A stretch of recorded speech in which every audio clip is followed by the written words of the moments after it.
menggunakan program pengolah kata Microsoft Office Word. Yang saya contohkan, kali ini kita akan menggunakan Microsoft Office Word versi 2010. Yang pertama, kita buka dulu programnya. Untuk membuka program ada beberapa cara, diantaranya bisa lewat tombol start di sini, ya. Kemudian kita cari programnya ini, tinggal kita klik saja, ya. Jangan yang di sini, tapi yang ini kita klik, maka nanti akan dibuka. Cara buka yang lain bisa kita menggunakan yang namanya shortcut Microsoft Word. Bisa kita klik dulu 2 kali di mouse-nya, bisa juga kita klik kanan di mouse-nya, kemudian kita pilih Word. Sama saja nanti programnya akan berbeda. Nah, inilah tampilan dari program Microsoft Office Word 2010. Sebelum kita gunakan untuk menulis, saya dulu akan memperkenalkan sedikit, ya, berkaitan dengan bagian-bagiannya. Yang pertama, ini yang di atas sebelah kiri atau gambar itu namanya Quick Access Toolbar.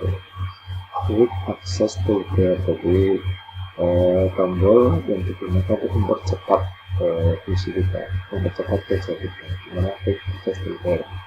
Dan di bawahnya File, Home, Insert, Background, Reference, Mailing, Review, dan View. Itu namanya tab ribbon. Tab ribbon, ya, namanya tab ribbon.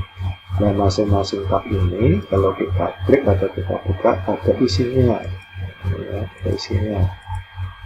Contoh, kita membuka tab Home, maka isinya ada grupnya ini. Itu namanya grup clipboard. Grup di sini itu namanya clipboard. Grup di sini namanya grup paragraf, dan seterusnya. Jadi masing-masing tab ini kalau kita buka ada grup-grupnya, ada grup clipboard, font, paragraf, dan sebagainya. Misal lagi tab back layout, ini ada grup times, text setup, background, paragraf, arrange, dan sebagainya. Jadi masing-masingnya ada grupnya. Di masing-masing grup itu isinya, ya, ini gambar-gambar ini namanya ikon-ikon ini yang digunakan dengan nanti berbagai macam fungsi, cut, copy, paste, dan sebagainya. Itu nanti kalian bisa belajar menggunakan buku referensi. Ini ada di buku TIK 2 di perpustakaan, itu banyak, kalian bisa pinjam. Berikutnya persiapannya untuk mengetik. Sebelumnya kita akan menentukan dulu kita akan menggunakan hurufnya itu jenisnya apa. Nah, huruf itu kalau di sini namanya font, ini namanya font. Ini kita pilih di sini bagian kanannya, kita klik. Ya, ini nama fontnya, jenis fontnya ini ada banyak banget. Ini model-modelnya seperti ini. Nah, untuk yang biasa dipakai nulis, ya, yang standar lah, ya, standar untuk nulis namanya ini Times New Roman. Jadi kita pakai yang Times New Roman dulu, yang standar Times New Roman. Kemudian di sebelah kanannya ada tulisannya font size. Font tulisan, size itu ukuran, jadi ini adalah ukuran tulisan. Standarnya ini ukurannya 12. Jadi kita coba pakai yang standar dulu, ukuran 12. Nah, sudah kita menggunakan jenis huruf Times New Roman, ukurannya 12. Setelah itu kita akan mengatur kertasnya ini ukurannya berapa. Nah, itu adanya di sini. Di tab namanya Back Layout. Nah, ini ukuran itu bahasa Inggrisnya size. Nah, di sini ada ukuran-ukuran yang sudah disediakan di komputer. Kalau di sini kok tidak sesuai dengan keinginan kita bisa milih lagi di sini namanya more paper size, jadi ukuran kertas yang lainnya. Ini bisa kita klik ini. Nah, yang penting di sini ada width, ada height, bahasa Inggris, ya. Width itu lebarnya, height itu tingginya atau panjangnya. Jadi kertas itu kan ada panjang, ada lebar. Mau lebarnya berapa senti, kemudian panjangnya atau tingginya berapa senti, itu di sini. Ya. Nah, tapi sekali lagi untuk kali ini kita milih yang sudah ada dulu aja, ya. Jadi kita pilih size, kita pilih yang ada dulu. Ini bisa sering digunakan ini A4 atau namanya quarto. Kita pilih ini, lebarnya 21 cm, panjangnya 29,7 cm. Kita klik yang kita sudah. Kemudian margin itu batas ketikanya biar tulisannya kita tidak terlalu mepet kiri, tidak mepet kanan, tidak mepet atas atau mepet bawah, maka kita perlu kasih jarak. Kalau di sini nggak ada yang sesuai, kita bisa lewat custom margin. Tapi kalau sudah ada yang di sini, kita tinggal pilih saja. Kali ini Pak Bro akan berikan contoh yang sudah ada saja dulu. Ini kita pilih yang normal. Normal itu top itu atas 2,54 cm, left itu kiri 2,5 cm, bottom itu bawah, right itu 6. Jadi masing-masing batasnya 2,54 cm. Kita pilih dulu, klik. Sudah, kertas sudah diatur, margin sudah, kemudian tadi tulisan sudah, kemudian ukuran tulisan sudah. Ini kalau kertasnya berdiri seperti ini, itu namanya potret. Kalau kita milih landscape, nanti hasilnya jadi memanjang ke samping. Ya, ini kita sesuaikan. Kalau memanjang samping ini biasanya sering digunakan untuk tabel yang memanjang ke kanan. Tapi kalau untuk tulisan biasanya orientasinya kebanyakan pilihnya yang potret, jadi kertasnya berdiri seperti ini. Ya, oke, berarti kita sudah siap untuk menulis. Nah, saya perkenalkan dulu keyboardnya. Nah, seperti ini ya keyboardnya ya, tampilannya. Ini ya, ini ada huruf-hurufnya. Kalau di keyboard sebelumnya ini ada tombol fungsinya F1 sampai F12. Kemudian ini ada tombol untuk ngetiknya seperti yang ada di keyboard yang ada di handphone ya. Kalau kalian mungkin sudah familiar, sudah hafal dengan tombol seperti ini. Ada tombol fungsi yang lain, ada escape, tab, caps lock, shift, control, alt dan sebagainya ya.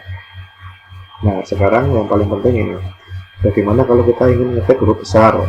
Nah, kalau ingin ngetik huruf besar, kita menggunakan tombol caps lock. Ini dipencet dulu, maka nanti kalau kita ngetik, munculnya akan muncul huruf besar ya. Saya misalnya ngetik ini A, B, C, D, E, F, kan huruf besar ini di sini. Nah, misal saya ingin mendaftar ke bawah, untuk ke bawah garis berikutnya pakainya enter. Ini dipencet ya. Di keyboard ini ada namanya tombol enter bawah ya. Nah, ini kan pindah ke bawah yang kedip-kedip, itu namanya kursor. Sekarang kalau tombol caps lock-nya saya matikan. Nah, ini, maka kalau saya menulis hurufnya huruf kecil, A, B, C, D, E, F, seperti ini ya. Itu untuk huruf besar, huruf kecil ya. Kemudian memberi jarak. Untuk memberi jarak pakainya ini, yang tombol yang paling panjang namanya tombol spasi. Misalnya saya nulis bapak dan ibu gitu ya, jadi kan bapak kemudian dikasih jarak, jadi pakainya tombol ini. Dan kita pencet lagi tombol spasinya ibu. Nah, seperti itu dan seterusnya ya. Itu kalau yang lain-lainnya itu nanti sambil belajar besok kalau kita praktek yang sebenarnya. Untuk huruf besar huruf kecil yang paling mudah kita menggunakan ini caps lock. Kemudian untuk pindah ke garis bawahnya kita pakainya enter. Kemudian memberi jarak antar kata pakainya namanya tombol spasi atau spacing namanya. Nah, kalau sudah selesai seperti ini, biar nanti suatu saat bisa digunakan lagi, kita simpan. Menyimpannya bisa pakai di quick access, itu tombolnya namanya save. Bisa juga lewat file, kemudian ini sama kita menambahkan save. Nah, yang paling penting di sini dikasih nama dulu. Namanya apa? Misalnya saya kasih nama Nabiwan menulis misalnya ini. Formanya kemudian disimpan di mana? Nah, ini bisa kita tentukan ya. Nah, cuma untuk foto ini kali ini kita nyimpannya di folder namanya dokumen. Kalau sudah di save. Nah, Kalau sudah di save, maka nama file kita yang tadi kita paste namanya latihan menulis itu munculnya di sini ya. Ini namanya kalau bahasa Inggrisnya title bar, harus judul. Nah, jadi tadi kita memberikan nama file latihan menulis, namanya di sini. Bentuknya bisa lewat file kemudian ada exit ya. Bisa juga kita menggunakan tombol silang di pojok kanan atas yang paling gampang. Ini kita klik saja, close, klik. Nah, sudah tertutup seperti ini. Maka untuk sementara kita bisa prakteknya menggunakan yang namanya Google Dokumen. Jadi kita pakai internet, misalnya kita cek Google ya, Google dulu, contohnya ini, pakai Google. Nah, untuk ke Google kita harus menggunakan akun kita. Contohnya ini pakai akun saya ini ya. Nah, kalau sudah, mungkin kalian di HP juga sama saja. Kami kita Google, di sebelahnya ada seperti ini. Kita pilih, kita klik, kita pilihnya ke namanya Drive, Google Drive seperti ini ya. Seperti ini kita klik. Nah, ini. Nah, akan tampil ini drive kita. Jadi kita oleh Google itu disediakan tempat untuk menyimpan berbagai macam dokumen kita cukup besar ya. Di sini kalau kita lihat ada 15 GB gratis, nggak usah bayar kalau pada beli flash disk. Cuma kalau sini kan harus online. Nah, ini sudah terbuka Google Drive-nya. Kemudian untuk kita menuju ke namanya Google Dokumen, kita menggunakan di sini. Baru kita klik, kemudian ini Google Dokumen. Kalau yang selama ini kalian sering gunakan itu kan Google Formulir ya, atau Google Form yang untuk mengerjakan soal dan sebagainya. Sekarang kita coba menggunakan Google Dokumen untuk menulis. Ini kita klik, maka akan tampil tampilan Google Dokumen. Nah, tampilannya agak mirip dengan pengolah kata Microsoft Word, makanya ini bisa sebagai latihan karena kita belum bisa tatap muka. Kalau ini bisa kalian coba sendiri di rumah menggunakan handphone, juga bisa. Oke, yang pertama kita milih jenis hurufnya. Tadi saya berikan contoh Times New Roman, kita cari Times New Roman itu berarti kan huruf pertama tuh ya, di sini kita klik. Ini adalah Times New Roman. Kemudian untuk ukuran fontnya misalnya kita tadi di Word kita pakai 12, ini 12 ya. Kemudian tulisannya kita milih nanti yang ini rata kanan kiri. Nah, sudah. Nah, kalau sudah kita akan menulis, kita tulis dulu judulnya. Kalau untuk judul itu di tengah-tengah ya, pakai ini yang center. Saya tuliskan pakai huruf besar, berarti kita menggunakan tombol caps lock dulu.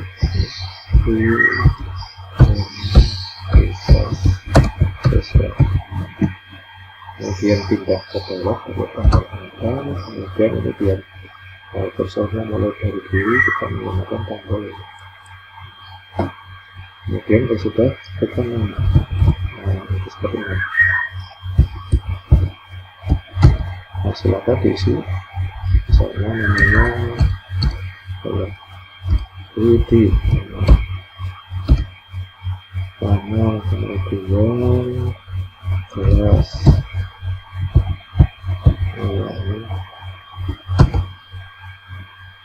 misalnya kelas 8A, kemudian menjadi misalnya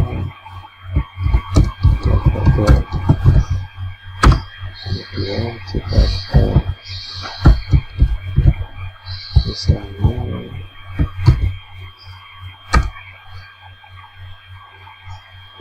jadi TNI misalnya,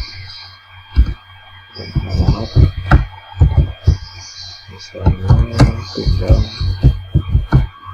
proyeknya seperti berapa.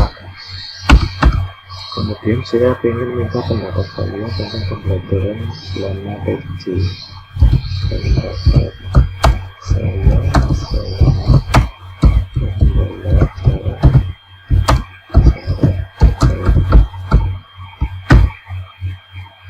apa yang tulis ada banyak mungkin 3 garis tepat. Kemudian silahkan kalian tuliskan usulan.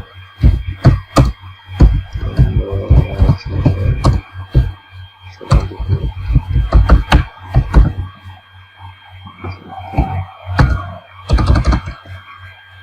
ditulis saja. Nah, kalau kita menggunakan Google dokumen nggak perlu disimpan, maka otomatis ini sudah tersimpan di drive kita. Nah, biar suatu saat kita mudah mencarinya, sebaiknya ini diberi identitas, diberi nama. Ini kita kasih nama apa? Kayaknya ini. Caranya di sini, di sebelah atas sebelah kiri. Misalnya ini kita klik, kita ganti identitas budi misalnya. Maka nanti file ini namanya identitas budi. Selagi tidak disimpan, ini otomatis sudah tersimpan. Jadi tampilannya agak mirip dengan yang ada di Microsoft Word. Selagi bisa digunakan untuk aduan di rumah. Itu ya tentang tampilan dari Google dokumen yang bisa kita gunakan untuk menulis. Nah, ini saya lagi sudah tersimpan ini di drive kita, ini namanya identitas budi. Ini kalau kita buka nanti hasilnya seperti ini. Baik, itu dulu perkenalan tentang program pengolah data terutama Microsoft Word, dan untuk mencoba latihan untuk praktek kalian bisa menggunakan namanya Google Dokumen dengan cara buka Google, kemudian login ke akun kalian, kemudian menuju ke Drive, kemudian ke New, kemudian pilih Google Dokumen saja. Terima kasih, semoga bermanfaat.